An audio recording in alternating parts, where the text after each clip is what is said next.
Straight into it today, guys. Yeah. No fancy countdown. We mean business. It's a big game tonight, John. A huge night for Celtic Football Club. Am I doing my best to try and get this going? Is it going to work at all? I don't think it's going to work. Brendan Rodgers basically said yesterday that tonight isn't going to have any bearing on the Scottish Cup final. Neither team is going to be playing their full strength lineup, and that tonight is a bit of a wash in that respect. So I'm not especially excited about the high stakes football at Pittodrie this evening, Hamish. But it's another Celtic game, and we always enjoy a Celtic game.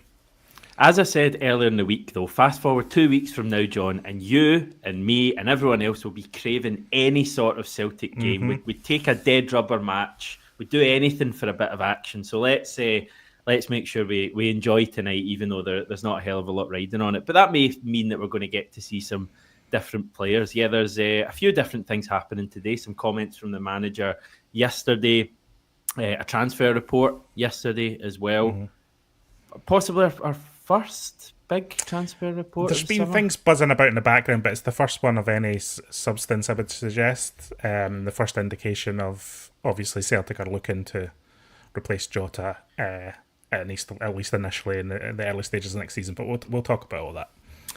Okay, first of all, a quick word from our sponsor. This Celtic Way video is brought to you by S1 Jobs. If it's time to hand in your transfer request, then head over to s1jobs.com and upload your CV today. With thousands of jobs across Glasgow, Edinburgh and the surrounding areas, you'll find the one at S1 Jobs. Start your search today. We also still have this Martin O'Neill running. Sorry, that's terrible. Lunch with Martin O'Neill. It's not a thing, Hamish. And a once-in-a-lifetime experience with Martin O'Neill, the iconic former Celtic manager. If you're a subscriber to the website, by the end of June 1st, you'll be put in the draw to win this prize. So it's for current subscribers and new subscribers. It's a fantastic prize. We're going to be speaking to Martin O'Neill, I think, over the next couple of weeks, just on the channel, in fact, to talk a bit about that and talk a bit about his time at Celtic too. So yeah, look out for that. Okay, excellent stuff. Morning, everyone. Lovely to have you all involved today. These are the die-hard Celtic Way viewers who are tuning in live when there's maybe not as much riding on it. I should start with that chat because it's still a game tonight. Morning, the likes of Wazza Boy and Joe and Hazel, who's always there. Yeah, we had Brendan Rodgers speaking yesterday, John. I thought he was in pretty good form. Gave a few interesting sound bites there, talking about trebles been taken for granted, which he clearly feels they are, and probably hard to argue with that to an extent, and some transfer stuff as well. Yeah, interesting all round. The stuff about trebles being taken for granted, I think he's pretty spot on with that. I mean, I think the expectation of a Celtic fan going into a season, or many Celtic fans, don't like to speak for every fan, but for many Celtic fans, is that the treble should be won, and if it's not won, something's gone wrong along the way, which is pretty unbelievable. And again, we've spoken about this a lot, but that was not the mentality prior to Brendan Rodgers' first arrival in 2016. So that's just how far things have been taken on in terms of like domestic dominance. In terms of the transfer stuff, I want to ask you, Hamish, like, what do you make of his like, if the status quo remained, I would need 3 players in of quality. That's what he said. That was his phrase. And he said this on Friday, to be fair, as well, but he reiterated it yesterday when people were asking.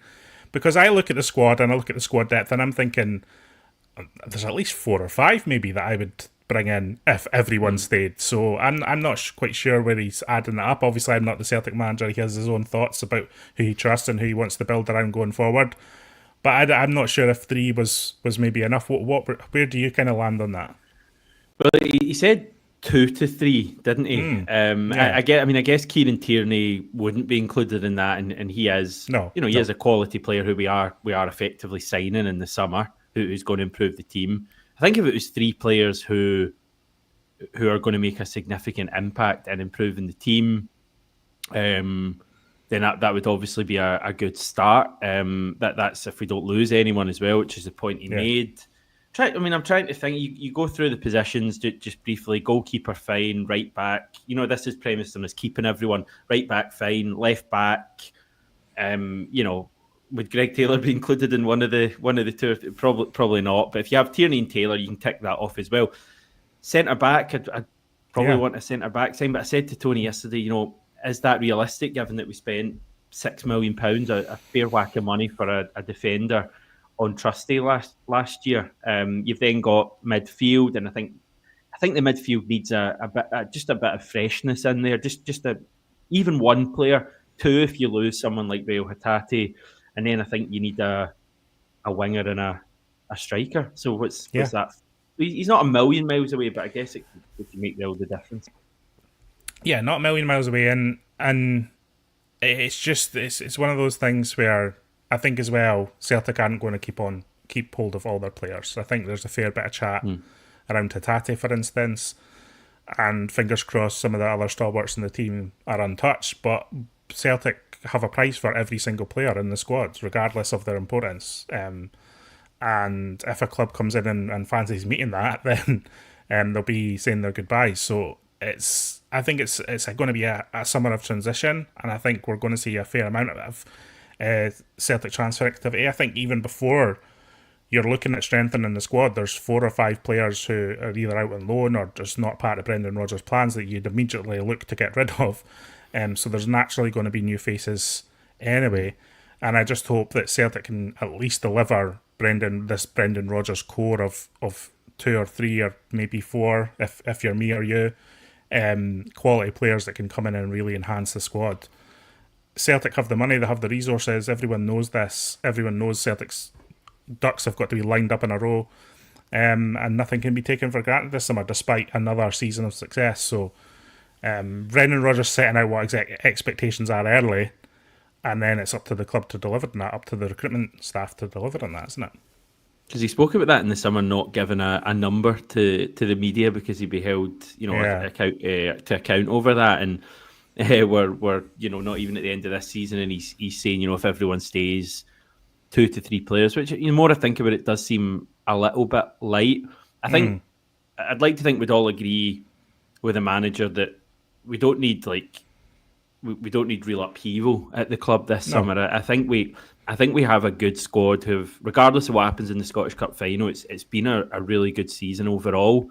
All things considered, I just think, there's just a few positions where if we could just sign, a real first team quality player, then it could really take us to the next level. Like Kieran Tierney. I mean, Kieran Tierney coming in immediately improves the first team. There's no doubt over it. And you would look at a few other positions, like centre-back's a big one for me, and it's kind of just grown in my mind that I don't think Trusty's been all bad this season. I think in the Champions League he had a few good games.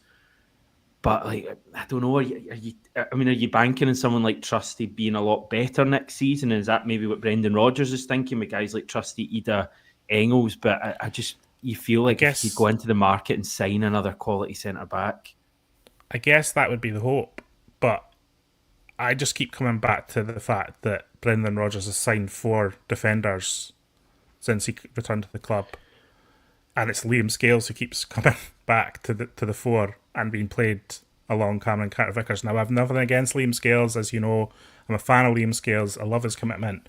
But I'm just thinking, to enhance the team, could we have an upgrade on Liam Scales? And I'm thinking, probably, if I'm brutally honest about it. If I'm thinking about Celtic's European ambitions, could we get an upgrade on Liam Scales?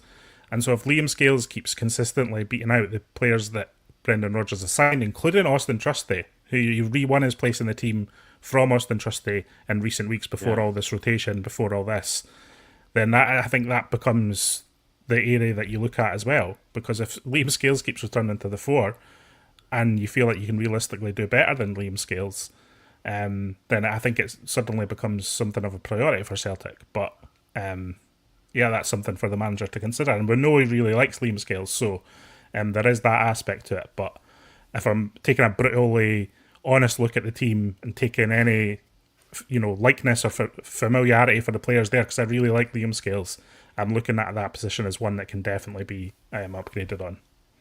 I feel like if we went back 12 months, we'd be having virtually the same conversation. Liam Scales is, I think he gets a hard time, and I think you agree with that. And I think he's a pretty reliable player who's certainly a lot more important for us than I ever thought he would be. I don't really have a bad word to say about Liam Scales, but I don't think he should necessarily be starting every match. And Like, I think the hope was last summer that we'd sign the partner for Carter Vickers, basically another Carter Vickers we hoped for, someone as good as him to go alongside him and to really form an immense centre-back partnership, kind of like he had with Starfelt. But I think if we're honest, and again, I loved Starfelt, but maybe even just even a level above Starfelt. And as I say, Trusty, I don't think has been as bad as a lot of people make out, but can you really say that can you firmly and confidently say that he's the answer alongside Carter Vickers? So that just puts the question into my mind again of, are we going to have to go again this summer? But I mean, we're probably going to have to move on a couple of centre backs as well before that happens, because it is stacked in that area. Well, if you think about Lagerbielke's out on loan, but he's due to come back. Stephen Welsh is out on loan, but is due to come back, and neither of those guys' contracts is up soon. I don't believe so. No. You need to find an answer for them. That's even before you look at Mike Noroski. And, Dane Murray's flying about in the background, but he's had injury problems. Brendan Rodgers really likes him. But there's doubts about his long-term... He's not going to be a starter, is he? His next season. No. So, yeah, I think it is, everyone's obviously talking about the striker position because we didn't, Celtic didn't reinforce in that area in January when Brendan Rodgers made it plain that he wanted to. Everyone's obviously talking about the winger position, but I'm looking at the defence and I'm thinking that's not solved yet, and that needs to be a firm priority for me if I'm looking at it. And then we're talking about the midfield, and everyone always talks about this alternative option to Callum McGregor, and it just has never quite arrived. But then there's long-term considerations there as well, because Odin Holm's out on loan, but he's contracted to Celtic till 2028. So are Celtic going to go out and get another guy in on a long contract when Odin Holm's in the background? So there's a lot of sticky parts here, a lot of sticky players whose futures, long-term futures at Celtic are uncertain, and we know that Celtic don't like to hand out a massive wad of contracts when there's a lot of players on long-term deals already at Celtic. So it's definitely consideration. Even you look in the winger area, Luis Palma is due to return to Celtic, and he's also on a long-term... Yeah, Telio, they're all on long-term contracts, so it's a tricky situation for the recruitment staff, and I think outs will be as important as ins during this summer period, undoubtedly. Because I think the thing is, as I say, is reiterate, I think it's a pretty strong squad we have overall. I think it's probably about as strong as the squad's been in a number of years, but there are still, just a couple of wee areas that you just want Celtic to really push forward, and you think there's real possibilities for us next season, even in Europe, if we can just tighten up in a couple of areas and improve the squad. I mean, I always think back to that Bayern Munich game. It's probably harsh to judge recruitment at that level, but the subs we brought on that night in the second half in Munich, and the fact we kind of wilted a bit, and you just think if you have some better options coming off the bench, that doesn't mean you sign bench players, of course. You sign players to start, and then they vie with other players, and you end up with better competition. But yeah, I just really hope Celtic push on again. But you know what it's like we're not going to feel totally satisfied, are we? Because you never feel totally satisfied coming out of a transfer window. There's always something for one fan who feels aggrieved that this position hasn't been upgraded, and I'll be. There'll be guys who watching this going, the defence is fine for me. I don't think Celtic need to do anything there, and that's the nature of this. There's all different opinions about different things flying about. I think if Celtic address the positions of real need as well in the attack, that will go a long way to relaxing everyone, because everyone likes new attackers coming to the club. I think Jota's injury is key, because Celtic need to find a solution there on that left flank, especially with all this talk around Daizemeda and what his long-term... Our club's interested in him, do people like him? Has his 30-odd goals this season actually finally put him on the radar of some of the big leagues around Europe? There's all that to consider as well. But yes, I think it should be an exciting summer. I think it should be one of, like you say, it's like regeneration. It's not about total revolution in the squad. It's about regenerating the strength of the squad. And especially if Celtic feel like there's a threat from somewhere else, or other clubs are getting their house in order, then hopefully that just spurs Celtic on to do their business even timelier and more effectively. And because I think Celtic generally, when they've had to in recent years, I think they have signed players good enough to put the squad together to find the domestic success, and I don't think you can really argue with that. And it's about pushing on into Europe and all that. Yeah, definitely going to be an exciting summer. I just wonder what the plan is for Dies and Maida. And maybe as fans, we get a bit too hung up on this. Maybe the reality is that he can play either of the positions. And I'm sure we kind of know that now that he can and score goals and do pretty well.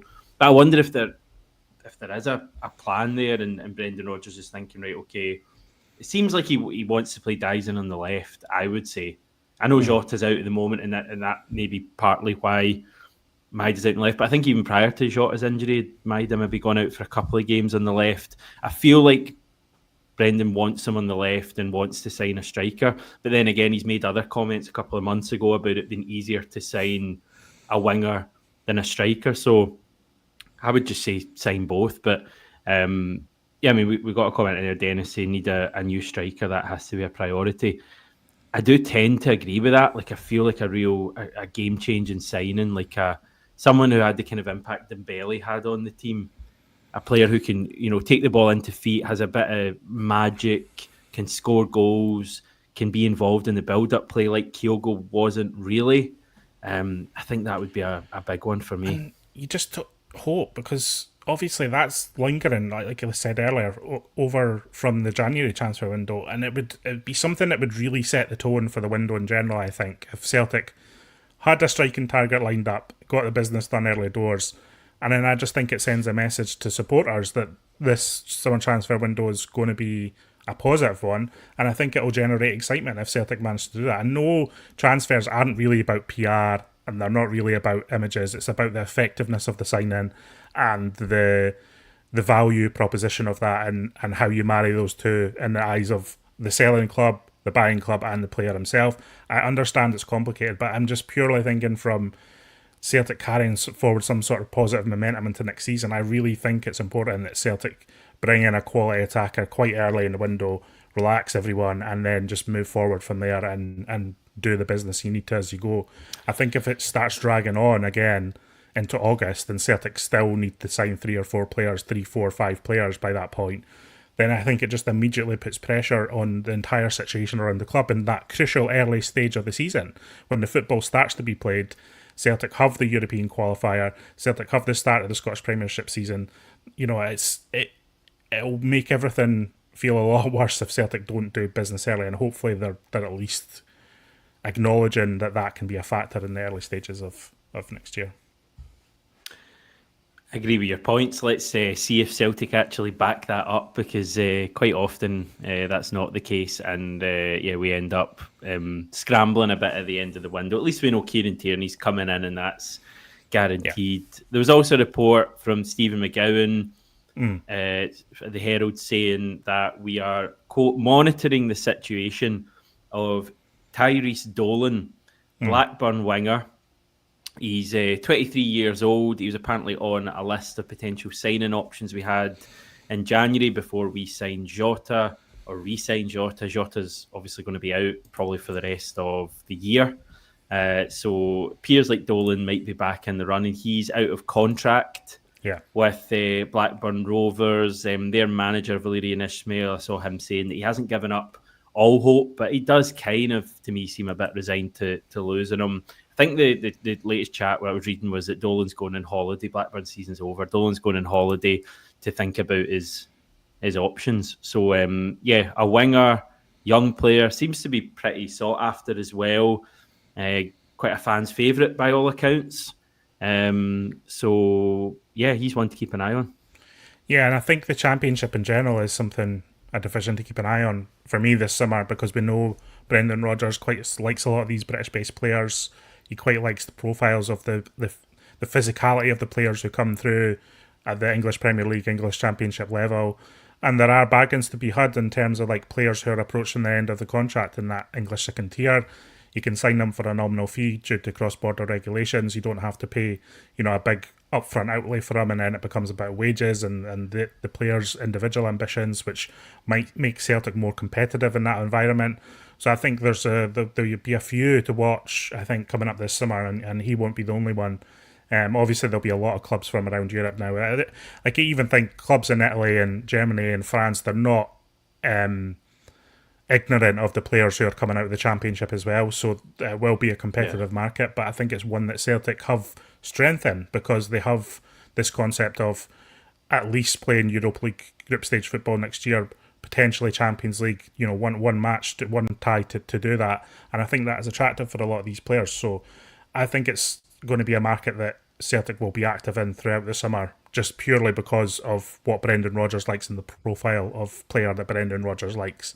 And I think Brendan Rodgers has quite a lot of power at the club going into this summer transfer window, arguably more power than he's ever had at Celtic. So it will definitely be interesting to see what kind of profile of player that Celtic do end up signing. Wazza boy bringing up Michel Angebalik-Wisha, who's the player playing in Belgium. Royal Antwerp he's playing for. He's had some injury troubles, but it seemed like the club have always had some sort of interest in him. So I guess his name's going to come up a bit over the summer as well. There's a couple of other players we're linked with in Belgium. So yeah, there's lots happening. But Tyrese Dolan, I think the first really interesting link we've had out of contract with Blackburn Rovers, and we'll keep an eye on that. Certainly think a winger has to be signed. Like that's a non-negotiable for me. Because Jota is going to miss a large chunk of next season, and then probably the following summer you have someone like Nicholas Kuhn potentially moving on at that stage. So it's an opportunity for someone to come in, and by the time Kuhn moves on, if Kuhn doesn't move on this year, you have someone who's fully up to speed and flying. And the thing with Jota, I mean, it was 6 to 9 months, which is quite a wide window to consider. But even if it's 6 months, best case scenario, that's April to October. November, and that's just him getting back to training. And we know that it takes weeks for if a player's been out for that long, we know that it takes weeks for them to get fully up to speed in a Celtic shirt. So you're thinking, realistically, probably December, January is the best case scenario for Jota. The worst case scenario is it drags on past the January transfer window too. So that was just such a hammer blow for him. And you never know how good the player's going to return from an injury like that. Sometimes they lose confidence, sometimes they lose a bit of something. So that was a real.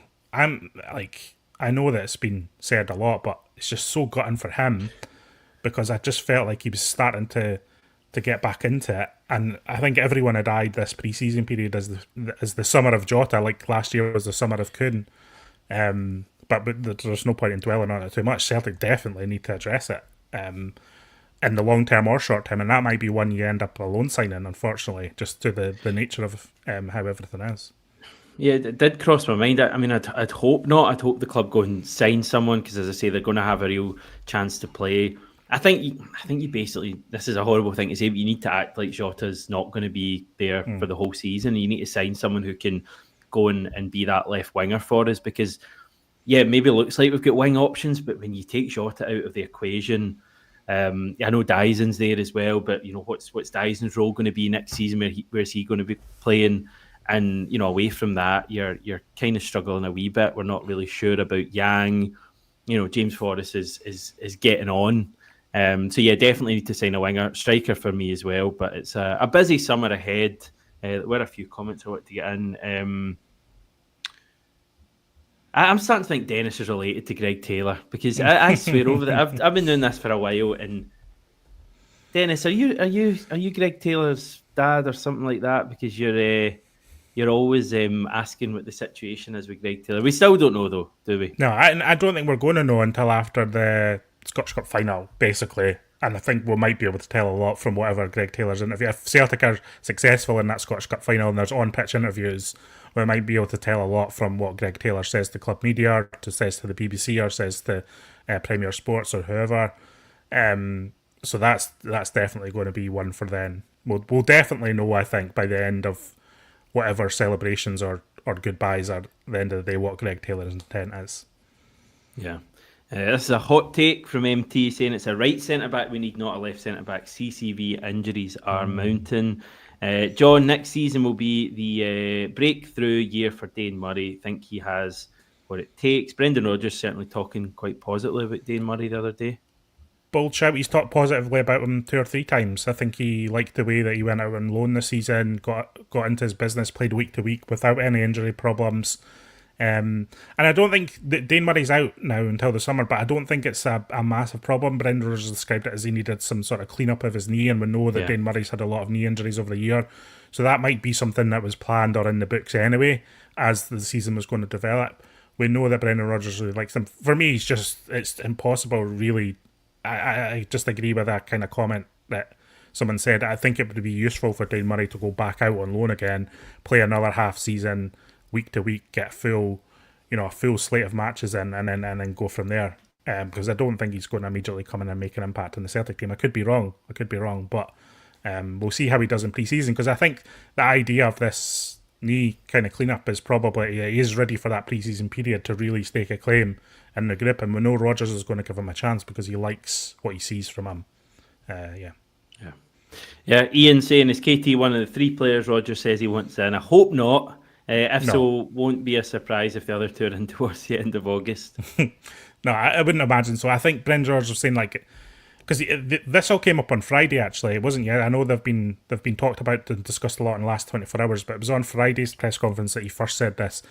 And he said, basically, looking at the squad he would have for the summer, the status quo and nobody left. And I would assume, he didn't explicitly mention Tierney, but I would assume he includes Tierney in that. So, yeah. And I wonder if he would include Taylor in that and Schlipp in that. I don't really know, but yeah. So is that our 3 then? Tierney, Taylor, and Schlipp. We're just gonna load up in left backs for next season and not worry about everything else. Okay, 3.5 minutes, John, to discuss tonight's huge game at Pittodrie. Is that long enough for you? I think so. Just a few notes if people are unaware. Cameron Carter-Vickers won't play. Alistair Johnston won't play, and Daizen Maeda won't play. And I think that's just preparation for the Scottish Cup final, as was said. Alistair Johnson was back. Oh, is it someone else? I must have. I maybe got that confused. So I've got Carter-Vickers out, Maeda out, Jota out, Murray out, and I've got Johnston back available, I think, for this evening. I'm not sure. Sorry, Johnston's back. Yeah, Johnston's back. It's Maeda and Carter-Vickers out, so I got that wrong. But yeah, so it'll be a fully rotated team, though, I think. I don't think Brendan Rodgers is going to be playing a full-strength team tonight. So I would actually be surprised if Johnston actually started tonight. I'd be more likely that he would come on as a substitute for me. But I guess we'll find out. It's a weird one because Aberdeen, I don't think are going to be fit playing their full-strength team either. I don't think anyone's going to be giving anything away or wanting to have any kind of storylines going into the Scottish Cup final, Aberdeen included. So I don't know. I just think tonight is, you talk about dead rubbers at the end of the season, and this one is the deadest and most rubbery of games at the end of the Premiership season for me. Are they not playing for? I know the Hibs are a wee bit ahead, but are they? I thought they were only 3 points behind. Maybe they've given up the ghost at Aberdeen. Yeah, I certainly think it's going to be interesting. I mean, are we going to see any young players in the actual starting lineup? I think Johnny Kenny will start the game. I actually feel pretty confident about that. I think he'll start the game. I think it's his time to start. But other than that, I don't know. I mean, Sean McArdle, Jude Bonner are the guys we've seen recently. Would either of them start? Well, did you clock Brendan Rodgers' comments last week where he said he was asked about young players and he was kind of talking about the 3 games coming up, and he said he sometimes likes to judge a young player at an away game, because Celtic Park's its own thing, but sometimes you get a real sense of how a player's dealing with the match and dealing with the occasion at an away game. So I think that lends credence to the fact that we're going to see a lot of Johnny Kenny tonight. And then I would like to see, there's no harm in it for me to play a young player tonight and just give him a real run in the team, because it's one of those things where if they shine and impress, it does start to build a bit of hype and positivity around that player, and fans start to discuss that player as a potential option. And it doesn't take much. It could just take a standout performance in one of these matches tonight where fans are suddenly, well, give him more minutes. And then the manager's thinking too. So I think this match should be used for that, but whether we will see that or not, I'm not sure. That's really the only interest in tonight for me, is that. Yeah. Because I mean, I'm looking at the midfield as being an obvious place, because we're kind of light in midfield in general. I mean, but when you're talking about rotating them all, we've kind of only got 5 options, so you're going to probably have to play one of the normal midfielders. And my midfield I've gone for is Engels, Bernardo, McCowan. But ideally, if you could have Engels missing and put someone like Jude Bonner in. That would make a lot of sense to me. So I hope that's what we see. I just hope it's an exciting team. I want to see a bit of Yang. A few people pointing out, is this James Forrest's big night to get his goal? He scored a few up at Pittodrie over the years, and you'd love to see that. So I guess there's various things riding on the game tonight. I mean, it's a shame for Dane Murray because he would have been nailed on to start tonight, wouldn't he? Yeah, he would have. And then, Rodgers has talked about these mini targets and these goal scoring kind of records that they're chasing. I think it's the league goal scoring thing that they're going for now. I think they're tied with Invincibles now and they're going for more. But I think if you look at the goal scoring in all competitions, I think Celtic have actually scored more goals this season than in any season since 1966-67. So Just putting that out there, like that's already been done. They've already scored more goals at least. I'm still digging into some of the seasons way back, but I'm pretty confident that that's true, that Celtic have scored more goals this season than any season since 1967. Certainly in this century, they've surpassed the 150 mark, was the best this century so far of 2016-17. They've blown past the 150. So I think that they're kind of motivated to get this goal count and this goal tally as high as possible. So that's hopefully we'll see an attacking performance from Celtic tonight. So what are you hoping for from the game tonight? I mean, are you hoping for just a good, entertaining game and a few takeaways from various Celtic players? An attacking game, hopefully a few fringe players, keeping themselves in the conversation, keeping the noise around them. And I think that's all you can really ask for tonight. It's just an entertaining, open attacking game and some of these players who haven't quite solidified their status in the team to kind of step up. And as, Welsh Paul's just said in the chat there, stay injury free. That is the most important thing coming out tonight. I think it's just don't rule yourself out of any of the big match that's coming up against Aberdeen at Hampden. Scotland the Brave. Your team looks fairly good to me. I wouldn't have Ida playing. I would give Kenny an opportunity, but other than that, I would say that's pretty fair enough. In fact, I wouldn't have McGregor in either. Okay, that's tonight. We'll be giving it the usual chat though, won't we? Before the game, after the game, is that the plan? We've got live shows. We've got a pre-match live show with me and Ryan's in Pittodrie. Tony's off this week, so Ryan's at Pittodrie in the press box, and I'll be speaking to him before the match, and I'll also be speaking to him after the match before his long trip home. So we will be around talking about everything that goes on tonight, and there's full coverage on the website celticway.co.uk as well. So it might be an under-strength Celtic team tonight, but it's the full-strength Celtic Way team that will be with you later on. As John says, loads more on the website as well. So that's after the game. I will be back this time tomorrow to chat a little bit more about things as well. So enjoy yourself, everyone. I'll catch up with you soon.